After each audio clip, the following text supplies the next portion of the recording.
आपको पता है कि पीएम मोदी कभी भी मीडिया के सामने नहीं आते और अगर विदेश में कहीं नजर भी आते हैं तो सही से जवाब नहीं दे पाते। आप दूर क्यों जाते हैं? हालिया अमेरिका उदाहरण ही देख लीजिए, किस तरह से अडानी मामले पर उन्होंने अपना जवाब दिया। लेकिन एक बात तो माननी पड़ेगी कि पीएम मोदी को पॉडकास्ट बहुत पसंद है। कल शाम पीएम मोदी का दूसरा पॉडकास्ट रिलीज हुआ।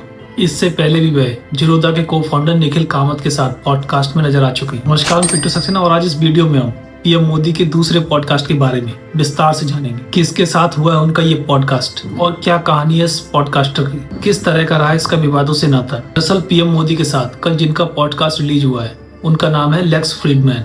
लेक्स अमेरिका के जाने माने पॉडकास्टर हैं। दरअसल लेक्स के साथ हुए अपने पॉडकास्ट की जानकारी पीएम मोदी ने खुद अपने सोशल मीडिया पोस्ट के जरिए दी। बीते रविवार को यानी 16 मार्च को पीएम मोदी का लेक्स के साथ पॉडकास्ट रिलीज हुआ, जिसमें पीएम मोदी के बचपन से लेकर उनके सार्वजनिक जीवन के बारे में चर्चा हुई। इस दौरान पीएम मोदी से लेक्स ने आरएसएस से जुड़े सवाल भी पूछे, पाकिस्तान के साथ भारत के संबंधों का भी जिक्र किया। दरअसल पीएम मोदी के साथ लेक्स के पॉडकास्ट का सिलसिला 19 जनवरी से ही शुरू हो गया था। एक एक्स पोस्ट के जरिए लेक्स ने इस बात का जिक्र किया था वे पीएम मोदी का इंटरव्यू लेने के लिए भारत जा रहे हैं। पीएम मोदी के सवाल जवाबों से लेकर उनके जुमलों तक से हम भली भांति परिचित, लेकिन शायद आप में से कई लोग इस अमेरिकी पॉडकास्टर से परिचित ना हो। लेक्स अमेरिका में एक पॉडकास्टर के रूप में चर्चित चेहरा है। उनका जन्म यहूदी परिवार में हुआ था। इनका शुरुआती जीवन मॉस्को में गुजरा था, लेकिन 11 साल की उम्र में सोवियत संघ के पतन के बाद इनका परिवार अमेरिका के शिकागो में आकर बस गया था। लेक्स के पास कंप्यूटर साइंस में बैचलर और मास्टर्स की डिग्री है। इलेक्ट्रिकल और कंप्यूटर इंजीनियरिंग में भी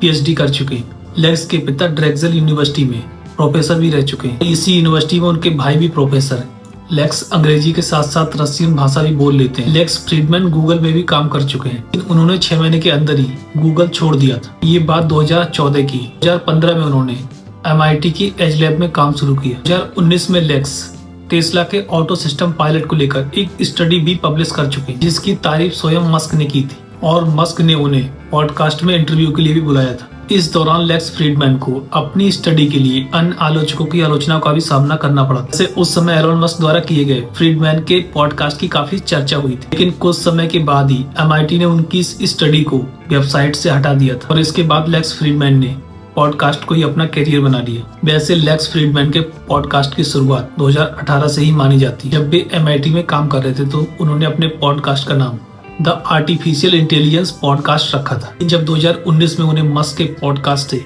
पॉपुलैरिटी मिली तब उन्होंने इसका नाम बदलकर लेक्स फ्रीडमैन पॉडकास्ट कर दिया। लेक्स फ्रीडमैन केवल अमेरिका ही नहीं बल्कि अपने पॉडकास्ट के जरिए पश्चिमी देशों में भी अपनी एक अलग पहचान बना चुके हैं। नहीं, उनका विवादों से भी पुराना नाता रहा है। उन पर अक्सर ये आरोप लगते रहे कि वे मेहमानों को उलझाने की कोशिश करते हैं। जब 2024 में उनका ट्रंप के साथ इंटरव्यू हुआ था तब उन्होंने ट्रंप को झूठ बोलने की भी छूट दी थी। उन पर यह भी आरोप लगते हैं कि वे अपने मेहमानों से पॉडकास्ट में कठिन सवाल नहीं पूछते। 2023 में जब इजरायली पीएम बेंजामिन नेतन्याहू के साथ उनका पॉडकास्ट हुआ था तब भी वे इजरायली पीएम के दावों को चुनौती नहीं दे पाए थे, यानी अच्छे से क्रॉस क्वेश्चन नहीं कर पाए थे। वो एक पॉडकास्टर है, ना कि कोई पत्रकार। फ्रीडमैन को कई नेता इसलिए भी इंटरव्यू देने के लिए राजी हो जाते हैं, वे पत्रकारों की तरह सवाल जवाब नहीं करते। ऐसा करने से इन नेताओं को अपनी साख बचाने में सहूलियत होती है, यानी इन नेताओं को पत्रकार के रूप में दोस्त जैसा एक विकल्प मिल गया है। मैंने आपसे शुरुआत में ही कहा था कि पीएम मोदी कभी भी मीडिया के सामने नहीं जाते, इसीलिए वे ऐसे पॉडकास्टर को इंटरव्यू देना पसंद करते हैं। वैसे इस संबंध में आपकी क्या राय, कृपया कमेंट करके हमें जरूर बताएं।